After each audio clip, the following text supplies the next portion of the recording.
رسوله الكريم أما بعد فأعوذ بالله من الشيطان الرجيم بسم الله الرحمن الرحيم رب اشرح لي صدري ويسر لي أمري واحلل عقدة من لساني يفقه قولي. السلام علیکم ورحمۃ اللہ وبرکاتہ.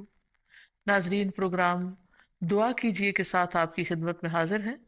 آج ہم انشاءاللہ آپ کے ساتھ نماز کی دعاؤں کے بارے میں گفتگو کریں گے. نماز اللہ سبحانہ وتعالیٰ کی عبادت کا بہترین طریقہ ہے. نماز میں انسان اللہ کا ذکر بھی کرتا ہے، اللہ سے دعائیں بھی کرتا ہے، اللہ سبحانہ وتعالیٰ کے سامنے عاجزی اور انکساری کا اظہار بھی کرتا ہے، رکوع اور سجدہ بھی کرتا ہے، اور اپنی حاجات بھی اللہ تعالیٰ کے سامنے پیش کرتا ہے. حقیقت یہ ہے کہ کائنات کی ساری چیزیں اللہ تعالیٰ کے آگے جھکی ہوئی ہیں، اس لیے انسان کے لیے بھی یہی بہترین ہے کہ وہ بھی اللہ تعالیٰ کے آگے جھک جائے، اور اس لیے بھی جھک جائے کہ نماز ایک فرض عبادت ہے. قرآن مجید میں اللہ تعالیٰ فرماتے ہیں وما أمروا إلا ليعبدوا الله مخلصين له الدين حنفاء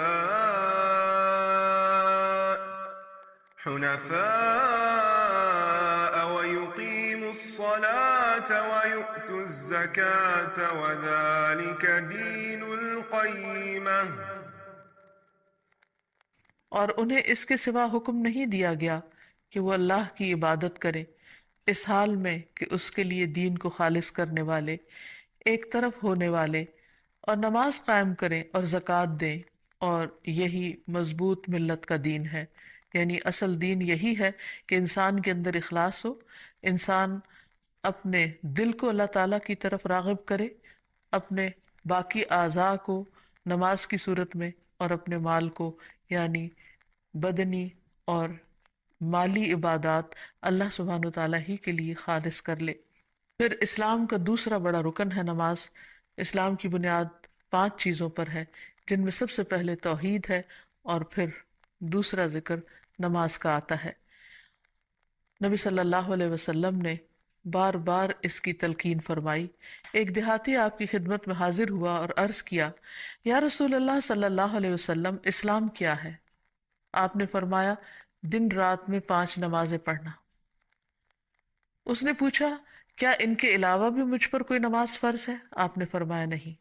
تو گویا یہ ایک بیسک منیمم ریکوائرمنٹ ہے کہ ہر انسان اپنے رب کے سامنے، یعنی ہر مومن اپنے رب کے سامنے دن میں 5 بار جھکے اور وقت کی پابندی کے ساتھ حاضری دے. پھر اسی طرح اللہ سبحانہ وتعالیٰ دن میں 2 بار فرشتوں سے بندوں کی نمازوں کی رپورٹ لیتے ہیں، خبر لیتے ہیں. رسول اللہ صلی اللہ علیہ وسلم نے فرمایا، تمہارے پاس دن اور رات میں فرشتے باری باری آتے ہیں، اور وہ نماز فجر اور نماز عصر میں جمع ہوتے ہیں. جو فرشتے رات کو تمہارے پاس رہیں وہ آسمان پر جاتے ہیں تو ان کا رب ان سے پوچھتا ہے، حالانکہ وہ اپنے بندوں کا حال خوب جانتا ہے، کہ تم نے میرے بندوں کو کس حال میں چھوڑا؟ وہ کہتے ہیں، ہم نے اس حال میں چھوڑا کہ وہ نماز پڑھ رہے تھے، اور اس حال میں ان کے پاس پہنچے کہ وہ نماز پڑھ رہے تھے. تو اللہ سبحانہ وتعالیٰ انسان سے کوئی رزق نہیں چاہتے. تو اللہ سبحانہ وتعالیٰ نے بندوں کو پیدا ہی اپنی عبادت کے لیے کیا ہے. وہ ان سے دنیا کا مال یا رزق نہیں چاہتے، وہ چاہتے ہیں کہ بندے اپنی بندگی کا ثبوت دیں اور اس کے لیے وہ طریقہ اختیار کریں جو اللہ تعالیٰ نے خود ان کو اس کام کے لیے سکھایا ہے، یعنی نماز. پھر اس کے علاوہ یہ بات بھی یاد رہے کہ نماز صرف ایک فریضہ ہی نہیں، یا نماز صرف اللہ سبحانہ وتعالیٰ کا حکم ماننا ہی نہیں، بلکہ نماز انسان کے گناہوں کی آگ کو بجھانے کا کام بھی دیتی ہے. یعنی خود انسان کے لیے پیوریفیکیشن اور تزکیہ کا کام کرتی ہے اور اس کو برے انجام سے بچاتی ہے. رسول اللہ صلی اللہ علیہ وسلم نے فرمایا، جب ہر نماز کا وقت شروع ہوتا ہے تو ایک منادی کو بھیجا جاتا ہے، یعنی جو آواز لگاتا ہے. وہ یوں اعلان کرتا ہے، آدم کے بیٹو اٹھو اور اس آگ کو بجھاؤ جو تم نے اپنے نفسوں کے لیے جلائی ہے. تو وہ کھڑے ہوتے ہیں اور وضو کرتے ہیں تو ان کی آنکھوں سے گناہ جھڑ جاتے ہیں، اور جب وہ نماز پڑھتے ہیں تو اس اور سابقہ نماز کے درمیانی وقفے میں ہونے والے گناہ بخش دیے جاتے ہیں۔ پھر وہ لوگ گناہ کر کے آگ جلاتے ہیں۔ جو ہی ظہر کی نماز کا وقت ہوتا ہے تو اعلان کرنے والا اعلان کرتا ہے، بنو آدم اٹھو اور اس آگ کو بجھاؤ جو تم نے اپنے نفسوں کے لیے جلائی ہے۔ اور یہ اعلان سن کر وہ کھڑے ہوتے ہیں، وضو کرتے ہیں، نماز پڑھتے ہیں، تو اس نماز اور سابقہ نماز کے مابین ہونے والے گناہ بخش دیے جاتے ہیں۔ اور اسی طرح باقی تمام نمازوں کے وقت بھی ایسا ہی ہوتا ہے۔ پھر یہ بھی یاد رہے کہ قیامت کے دن انسان سے سب سے پہلا سوال نماز کے بارے میں ہوگا۔ حدیث میں آتا ہے کہ اللہ تعالیٰ فرشتوں سے فرمائے گا، حالانکہ وہ خود ہی خوب جاننے والا ہے، کہ میرے بندے کی نماز دیکھو کہ کیا اس نے اس کو پورا کیا ہے یا اس میں کوئی کمی ہے۔ چنانچہ اگر وہ کامل ہوئی تو پوری کی پوری لکھ دی جائے گی، اور اگر اس میں کوئی کمی ہوگی تو اللہ تعالیٰ فرمائے گا، دیکھو کیا میرے بندے کی کچھ نوافل بھی ہیں، یعنی ایک فرض کی کمی نوافل سے پوری کی جائے گی۔ اگر نفل ہوں گے تو اللہ تعالیٰ فرمائے گا، میرے بندے کے فرضوں کو اس کے نفلوں سے پورا کر دو۔ پھر اسی انداز سے دیگر اعمال لیے جائیں گے۔ پھر اسی طرح یہ ہے کہ باقی اعمال کی درستگی کا انحصار بھی نماز کی درستگی پر ہے، کیونکہ نماز میں انسان دراصل اللہ سبحانہ وتعالیٰ کے حضور حاضر ہوتا ہے اور اس بات کا وعدہ کرتا ہے کہ ایاک نعبد، صرف تیری ہی ہم عبادت کرتے ہیں۔ اور پھر اگر نماز کے بعد یعنی سلام پھیرنے کے بعد وہ اللہ تعالیٰ کی باتیں ماننے سے انکار کرتا ہے یا اللہ تعالیٰ کی نافرمانی کرتا ہے تو پھر ایک طرح سے وعدہ خلافی کرتا ہے، اور پھر تھوڑی دیر کے بعد دوبارہ وقت ہو جاتا ہے تو دوبارہ اللہ تعالیٰ کے پاس جاتے ہوئے پھر وہ شرماتا ہے، گھبراتا ہے، اور جب وہ کہتا ہے ایاک نعبد و ایاک نستعین تو گویا اللہ تعالیٰ کو راضی کرتا ہے، لیکن پھر وہ بھول جاتا ہے اور پھر دوبارہ۔ تو اس طرح نماز انسان کو مسلسل گناہوں سے پاک کرتی رہتی ہے، بری عادات سے پاک کرتی رہتی ہے، اللہ تعالیٰ کی عبادت کے قابل بناتی ہے۔ اور پھر یہ بھی کہ نہ صرف یہ کہ انسان کی دنیاوی حالت کو درست کرتی ہے، بلکہ قبر میں بھی اس کے لیے روشنی کا ذریعہ ہوگی، اس کی حفاظت کا ذریعہ ہوگی۔ اور قبر میں بندے کی حسرت کیا ہوگی؟ ابو ہریرہ کہتے ہیں کہ نبی صلی اللہ علیہ وسلم ایک قبر کے پاس سے گزرے اور اسے حال میں ہی دفن کیا گیا تھا، تو آپ نے فرمایا، یہ 2 رکعتیں جو کتنی خفیف ہوتی ہیں اور تم لوگ انہیں حقیر اور زائد سمجھتے ہو، یعنی 2 نفل پڑھتے ہوئے گھبراتے ہو، لیکن وہ 2 رکعتیں اگر یہ صاحب قبر اپنے عمل میں زیادہ کر لیتا تو اس کی نظر میں باقی تمام دنیا سے بھی زیادہ اس کو محبوب ہوتی۔ یعنی اگر وہ یہ نماز پڑھ لیتا تو اس وقت اس کو یہ نماز یعنی 2 رکعتیں جو ہیں ہر چیز سے زیادہ پیاری ہوتی جو اس وقت اس کے پاس ہے۔ پھر یہ بھی یاد رہے کہ نبی صلی اللہ علیہ وسلم کے آخری الفاظ نماز کے بارے میں تھے، اور اسلام میں بچوں کو بھی سب سے پہلے دین کی جو چیز سکھانے کی ضرورت ہے وہ نماز ہی ہے، یعنی عملی زندگی میں۔ چونکہ اس نماز کے بہت سارے فائدے ہیں، اس لیے انسان کو نماز شوق کے ساتھ پڑھنی چاہیے اور اس کو اپنے اوپر بوجھ نہیں سمجھنا چاہیے۔ نماز اللہ سبحانہ وتعالیٰ کی رحمت کا ذریعہ ہے۔ اللہ تعالیٰ فرماتے ہیں وَأَقِيمُوا الصَّلَاةَ وَآتُوا الزَّكَاةَ وَأَطِيعُوا الرَّسُولَ لَعَلَّكُمْ تُرْحَمُونَ، نماز قائم کرو، زکوٰۃ ادا کرو، رسول کی اطاعت کرو تاکہ تم پر رحم کیا جائے۔ نبی صلی اللہ علیہ وسلم نے فرمایا، جب تم میں سے کوئی شخص نماز کے لیے کھڑا ہوتا ہے تو اللہ تعالیٰ کی رحمت اس کی طرف متوجہ ہوتی، یعنی وہ رحمت کا مستحق ہو جاتا ہے، اور ایسے بندے سے اللہ سبحانہ وتعالیٰ خوش ہوتے ہیں، کیونکہ ایسے لوگ اللہ تعالیٰ کو راضی کرنے کے لیے دوڑ دھوپ کر رہے ہوتے ہیں۔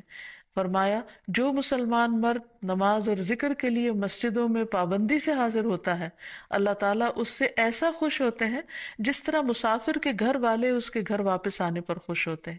یعنی ایک شخص لمبے طویل سفر کے بعد جب گھر لوٹتا ہے تو گھر والوں کی خوشی کا ٹھکانہ نہیں ہوتا۔ اسی طرح جب ایک بندہ اپنے دنیا کے کام کاج چھوڑ کر مسجد میں حاضری دیتا ہے تو اللہ سبحانہ وتعالیٰ بھی اس سے اسی طرح خوش ہوتے ہیں۔ پھر اسی طرح خصوصی طور پر جو شخص فجر کی نماز پڑھتا ہے وہ اللہ کے ذمے میں آ جاتا ہے، اللہ تعالیٰ کی پناہ میں آ جاتا ہے۔ رسول اللہ صلی اللہ علیہ وسلم نے فرمایا، جس نے صبح کی نماز، ویسے بھی آپ صلی اللہ علیہ وسلم نے ایک مشہور اگزامپل میں یہ سمجھایا کہ کیا تم میں سے کسی شخص کے دروازے پر اگر نہر ہو اور وہ دن میں 5 مرتبہ اس میں نہائے تو اس کے جسم پر کوئی میل کچیل باقی رہے گا؟ لوگوں نے عرض کیا کہ ہرگز نہیں۔ تو آپ نے فرمایا، جو شخص 5 نمازیں پڑھتا ہے تو اس پر بھی کسی قسم کے گناہ باقی نہیں رہتے۔ آپ نے ایک اور جگہ پر یہ بھی فرمایا کہ مسلمان بندہ جب اللہ کی رضا حاصل کرنے کے لیے نماز پڑھتا ہے تو اس کے گناہ اسی طرح جھڑ جاتے ہیں جیسے اس درخت کے یہ پتے جھڑتے ہیں. یعنی جو خزاں کے موسم میں درختوں سے پتے جھڑتے ہیں تو کچھ بھی باقی نہیں رہتا، اسی طرح نماز کے ساتھ سارے گناہ ایسے صاف ہوتے ہیں کہ کچھ بھی اس کے اوپر بوجھ باقی نہیں رہتا. پھر اسی طرح انسان کی برائیاں دور ہو جاتی ہیں، بری عادات دور ہوتی ہیں، دنیا اور آخرت میں انسان کو نور نصیب ہوتا ہے، کیونکہ نبی صلی اللہ علیہ وسلم نے فرمایا کہ الصلاۃ نور، نماز نور ہے. انسان اس سے راحت اور سکون پاتا ہے. نبی صلی اللہ علیہ وسلم جب پریشان ہوتے تو حضرت بلال کو کہتے کہ یا بلال نماز قائم کرو، یعنی اذان دو اور مجھے راحت پہنچاؤ. آپ نے اسے اپنی آنکھوں کی ٹھنڈک قرار دیا. پھر اسی طرح قرآن مجید سے یہ بھی پتہ چلتا ہے کہ نماز انسان کو برائیوں اور بے حیائیوں سے بھی روکتی ہے. اللہ تعالیٰ فرماتے ہیں ان الصلاۃ تنہا عن الفحشاء والمنکر، کہ نماز انسان کو بے حیائی اور برائی سے روکتی ہے. وَلَذِكْرُ اللَّهِ اکبر، اور اللہ کا ذکر یقیناً سب سے بڑا ہے.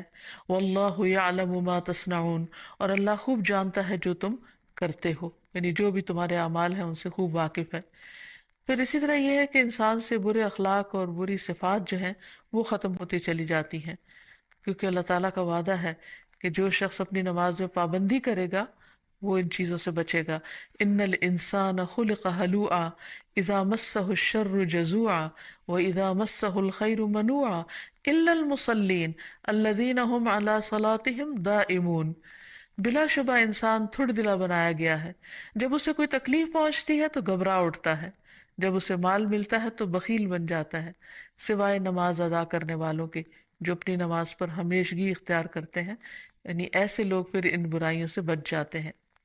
پھر اسی طرح روزمرہ زندگی میں پیش آنے والے جو فتنے ہیں ان کا کفارہ بھی نماز بنتی ہے. پھر اسی طرح قیامت کے دن برہان اور نجات کا ذریعہ بنے گی نماز، اور جو شخص نمازیں ضائع نہ کرے اس سے جنت کا وعدہ کیا گیا ہے. رسول اللہ صلی اللہ علیہ وسلم نے فرمایا اللہ نے اپنے بندوں پر 5 نمازیں فرض کر دی ہیں، جو شخص انہیں اس طرح ادا کرے کہ ان میں سے کسی چیز کو ضائع نہ کرے اور نہ ان کا حق معمولی سمجھے تو اللہ تعالیٰ کا وعدہ ہے کہ اسے جنت میں داخل کرے گا، اور جو انہیں اس طرح ادا نہ کرے تو اس سے اللہ تعالیٰ کا کوئی وعدہ نہیں، چاہے تو سزا دے چاہے تو معاف کر دے. اس لیے نماز کے سلسلے میں یہ بات بھی یاد رہے کہ انسان نماز کو صحیح طریقے پر ادا کرے، یعنی پورے آداب، شرائط اور سنن واجبات کی پابندی کرتے ہوئے. اور اگر انسان نماز کی طرف راغب نہیں ہوتا تو اس سے انسان کا بہت بڑا نقصان ہو جاتا ہے. اللہ سبحانہ وتعالیٰ قرآن مجید میں فرماتے ہیں وَأَقِيمُوا الصَّلَاةَ وَلَا تَكُونُوا مِنَ الْمُشْرِكِينَ، نماز قائم کرو اور مشرکین میں سے نہ ہو جاؤ. یعنی نماز جو ہے وہ انسان کی توحید کی علامت ہے، انسان کے ایمان کی گواہی ہے. نبی صلی اللہ علیہ وسلم نے فرمایا انسان اور اس کے کفر اور شرک کے درمیان فرق نماز سے ہوتا ہے، یعنی نماز کا چھوڑنا جو ہے وہ اس فرق کو ختم کر دیتا ہے. پھر اسی طرح منافقین جو تھے ان پر نماز بہت بھاری تھی، تو یہ نفاق کی علامتوں میں سے ہے کہ انسان نمازوں میں سستی کرے. قرآن مجید میں آتا ہے وَلَا يَأْتُونَ الصَّلَاةَ إِلَّا وَهُمْ كُسَالَىٰ، کہ وہ نماز نہیں پڑھتے مگر سستی کے مارے، یعنی بہت بوجھل سمجھ کے اور بہت مصیبت سمجھ کر اس کو ادا کرتے ہیں، شوق سے نماز کی طرف نہیں آتے. پھر آپ نے یہ بھی فرمایا کہ جس نے نماز ترک کر دی، چھوڑ دی، اس کا کوئی دین نہیں، یعنی یہ دیندار ہونے کی علامت ہے. پھر اسی طرح آپ نے فرمایا کہ اس شخص کا کوئی ایمان نہیں جس نے نماز ادا نہیں کی. پھر اسی طرح یہ ہے کہ ایسے شخص سے اللہ تعالیٰ کی ذمہ داری ختم ہو جاتی ہے، یعنی حفاظت ختم ہو جاتی ہے. اور ایک نماز کا چھوڑنا بھی بہت بڑا نقصان ہے. آپ نے فرمایا جس کی عصر کی نماز فوت ہو گئی گویا اس کا مال اور اولاد فنا ہو گیا. یعنی اتنے بڑے بڑے نقصان انسان کرتا ہے جب نماز چھوڑتا ہے. پھر اسی طرح بے نمازی انسان کے لیے موت کی سختیوں کا بھی ذکر ہے. فرمایا وَالْتَفَّتِ السَّاقُ بِالسَّاقِ إِلَىٰ رَبِّكَ يَوْمَئِذٍ الْمَسَاقُ فَلَا صَدَّقَ وَلَا صَلَّىٰ وَلَٰكِنْ كَذَّبَ وَتَوَلَّىٰ، اور پنڈلی پنڈلی کے ساتھ لپٹ جائے گی، اس دن تیرے رب ہی کی طرف روانگی ہے، سو اس نے نہ تصدیق کی اور نہ نماز ادا کی، لیکن اس نے جھٹلایا اور منہ پھیرا. یعنی یہ موت کے دن کا منظر ہے کہ اس وقت انسان کی حالت کیا ہوگی اگر وہ دنیا میں اللہ کی عبادت نہیں کرتا اور نماز نہیں پڑھتا. اسی طرح نماز سے غافل جو ہے اس کے لیے قبر میں بھی سزا بتائی گئی. سمرہ بن جندب کہتے ہیں کہ خواب بیان کرتے ہوئے نبی صلی اللہ علیہ وسلم نے فرمایا کہ ایک شخص کو دیکھا آپ نے کہ جس کا سر پتھر سے کچلا جا رہا تھا، وہ قرآن کا حافظ تھا مگر وہ قرآن سے غافل ہو گیا تھا اور فرض نماز پڑھے بغیر سو جایا کرتا تھا۔ یعنی ایون اگر کسی نے قرآن مجید حفظ کر رکھا ہے تو وہ بھی فائدہ نہیں دے گا جب تک کہ انسان نماز کی پابندی نہ کرے۔ پھر اسی طرح قرآن مجید میں ان لوگوں کے لیے بھی وعید ہے جو نمازوں کو ضائع کر دیتے ہیں۔ فرمایا فَوَيْلٌ لِّلْمُصَلِّينَ الَّذِينَ هُمْ عَنْ صَلَاتِهِمْ سَاهُونَ، پھر ایسے نمازیوں کے لیے ہلاکت ہے جو اپنی نماز سے غافل رہتے ہیں۔ اس آیت کی تفسیر میں مصعب بن سعد کہتے ہیں کہ میں نے اپنے والد سے کہا، ابا جان، اللہ تبارک و تعالیٰ کا یہ فرمان ہے کہ الذین هم عن صلاتهم ساہون، تو ہم میں سے کون ہے جو نماز نہیں بھولتا اور کس کے دل میں خیالات نہیں گزرتے؟ تو انہوں نے کہا اس کا یہ مطلب نہیں، بلکہ اس آیت سے وقت کا ضائع کرنا مراد ہے کہ انسان فضول کاموں میں لگا رہے یہاں تک کہ نماز کا وقت چلا جائے، قضا ہو جائے یا بہت تاخیر کر دے انسان۔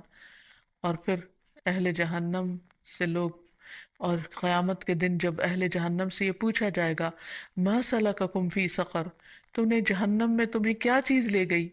قالوا لم نک من المصلین، تو وہ کہیں گے کہ ہم نماز پڑھنے والوں میں سے نہ تھے، ولم نک نطعم المسکین، اور ہم مسکین کو کھانا نہیں کھلاتے تھے، وکنا نخوض مع الخائضین، اور ہم بحثیں کرنے والوں کے ساتھ مل کر بحثیں کیا کرتے تھے۔ دین کو ہم نے صرف بحث مباحثے کی چیز بنا رکھا تھا، عمل کی نہیں، ایمان کی نہیں۔